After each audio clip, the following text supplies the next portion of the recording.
अष्टम अध्याय रक्तबीज वध। जो लाल वर्ण वाले हैं, जिनकी आंखों में दया लहर रही है, जिन्होंने हाथों में पाश, अंकुश, बाण और धनुष उठाया हुआ है, अणिमा आदि सिद्धि सभी किरणों से आवृत हैं। इस प्रकार की भवानी देवी की मैं भावना करता हूँ। ऋषि बोले, चंड तथा मुंड दोनों दैत्यों के मारे जाने पर एवं बहुत सी सेना का क्षय हो जाने पर असुर राज महाप्रतापी शुंभ के चित्त में भारी क्रोध पैदा हो गया। उसने सभी दैत्यों की सेना को युद्ध के लिए आज्ञा दे दी। उसने कहा, आज उदायुध नामक 86 सेनापति अपनी सारी सेना को साथ लेकर चले। कंबू नामक 84 सेनापति भी अपनी सेना के साथ युद्ध के लिए निकले और मेरी आज्ञा से 50 करोड़ वीर्य कुल के असुर तथा 100 धर्म कुल के सेनापति सेनाओं के साथ कूच कर दे। मेरी आज्ञा से कालिक, मौर्य, दोहद्र, कालके आदि अन्य असुर भी तैयार होकर शीघ्र ही प्रस्थान करें। भयंकर शासन करने वाले असुरराज शुंभ ने जब इस प्रकार आज्ञा देकर स्वयं भी 400 विपुल सेनाओं के साथ प्रस्थान कर दिया। जब चंडिका जी ने देखा कि इस और भयानक सेना लेकर शुंभ आ रहा है, तब उन्होंने अपने धनुष की टंकार करके पृथ्वी आकाश के मध्य भाग को गुंजा दिया। हे राजन, उस समय उनके वाहन सिंह ने भी बड़ी भारी गर्जना की। फिर अंबिका जी ने घंटा बजाकर उस गर्जना को और भी बढ़ा दिया। धनुष की टंकार, सिंह की गर्जना एवं घंटे के नाद से सभी दिशाएं गूंज जाने पर भयानक शब्दों से काली जी ने भी अपना मुख खूब फैला दिया और गर्जना की। उस शब्द को सुनकर दैत्य सेनाओं ने चारों ओर से आकर देवी, सिंह तथा काली को क्रोध के साथ घेर लिया।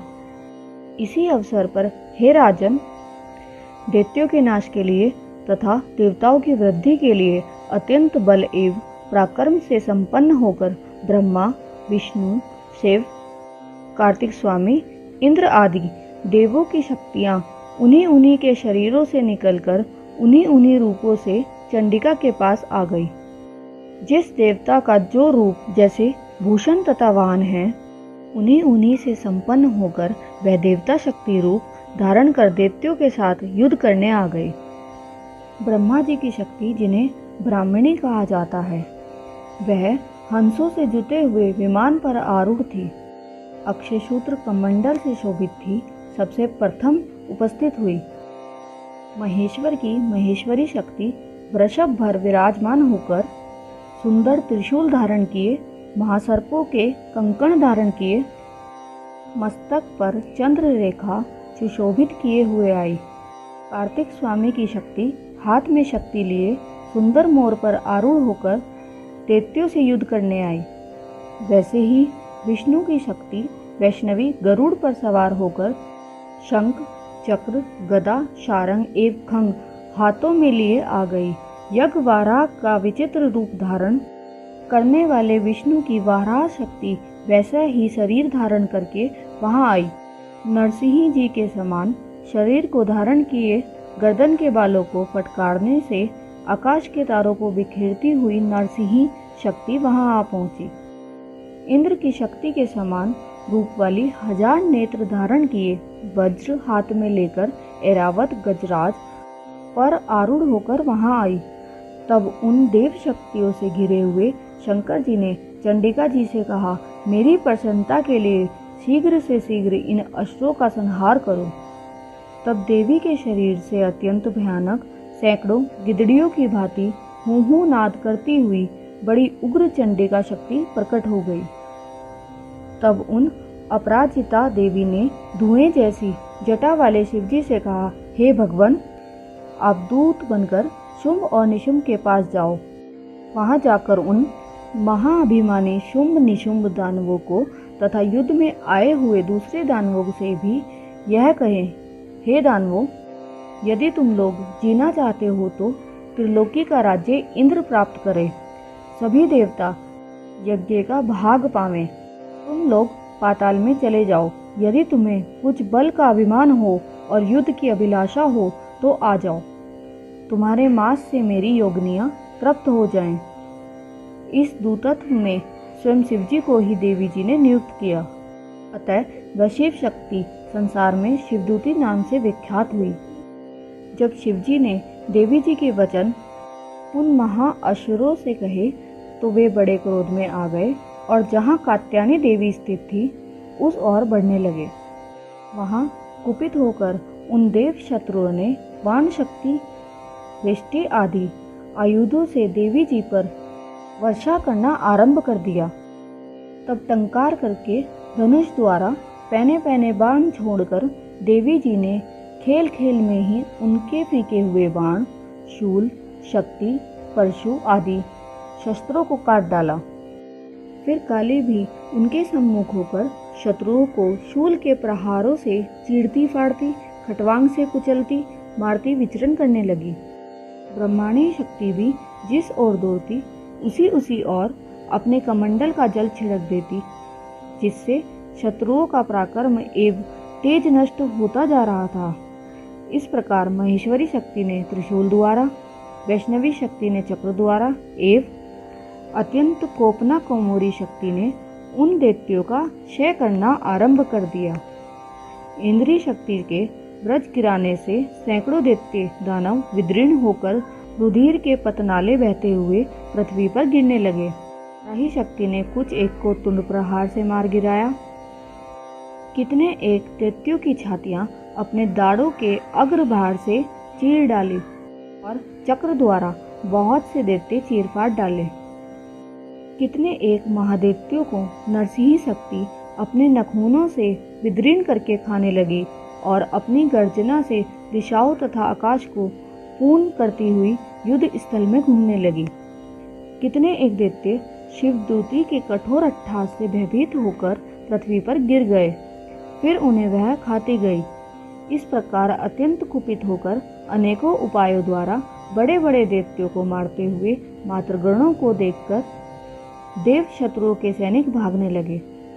उन दैत्यों को मातृगणों से पीड़ित होकर भागता हुआ देखकर क्रुद्ध हुआ महाअसुर रक्तबीज युद्ध करने के लिए आया। रक्तबीज के ब्रजमय शरीर से एक भी रुधिर की बिंदु जब पृथ्वी पर गिरता तब उसी के समान बलवान दूसरा असुर उत्पन्न हो जाता। उस महाअसुर ने आकर इंद्र शक्ति के साथ युद्ध किया।